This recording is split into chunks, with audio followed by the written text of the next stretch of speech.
Assalamualaikum teman-teman, salam rahayu. Ketemu lagi di channel Misteri Sumatera 01.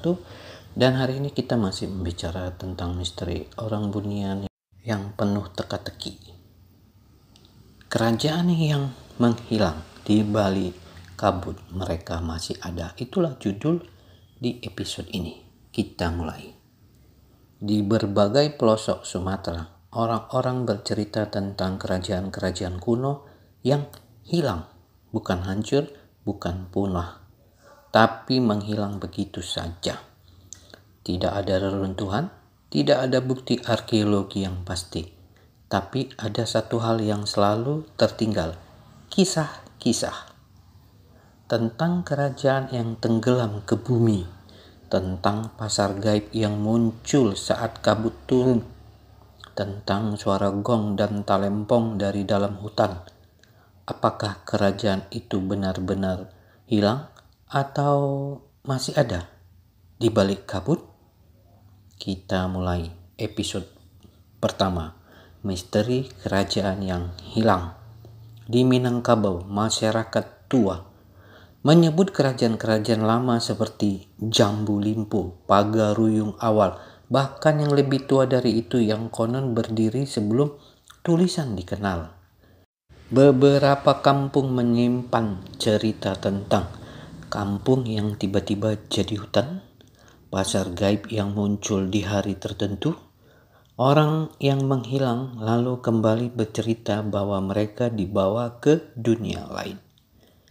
Cerita-cerita ini tak hanya mitos, mereka berulang dan diceritakan oleh berbagai etnis Minang, Kerinci, Mandailing hingga Batak, pesisir Melayu, Aceh. Dan yang mengejutkan, pola ceritanya sama. Mereka masih hidup, tapi kita tak bisa melihat mereka lagi. Bab kedua, bagian kedua, dunia paralel dan orang Bunian. Banyak cerita mengaitkan kerajaan-kerajaan yang hilang itu dengan orang Bunian, makhluk halus yang hidup berdampingan dengan manusia, tapi dalam dimensi yang berbeda. Orang Bunian dikatakan memiliki kampung sendiri, pasar sendiri, aturan dan adat sendiri. Mereka tidak liar, tidak jahat, justru disebut sebagai penjaga negeri, pelindung adat dan pembawa ketenangan. Mereka menjaga batas antara manusia dan dunia roh. Kalau kabut turun, itu tanda perbatasan makin tipis. Jangan bersuara keras, jangan sombong, karena mereka sedang mendengarkan. Bab ketiga, warisan spiritual yang dilindungi. Ada tafsir menarik dari para pemelihara adat dan peneliti spiritual. Kerajaan-kerajaan yang hilang tidak benar-benar musnah. Mereka masuk ke dalam alam gaib, menjaga ilmu dan adat agar tidak dicemari dunia yang semakin rusak. Ini bukan dongeng semata. Dalam tradisi Bhairawa Tantra, Vajrayana, bahkan dalam ilmu tua Minangkabau dikenal istilah mengunci tempat suci, memindahkan kerajaan ke dimensi halus, mewariskan adat lewat jalur roh. Dalam konteks ini, kerajaan-kerajaan yang hilang justru menjadi kerajaan penjaga. Mereka tak terlihat, tapi tetap hidup, mewakili roh kebijaksanaan leluhur yang tak mau dikotori dunia modern. Bagian keempat, di balik kabut mereka masih ada.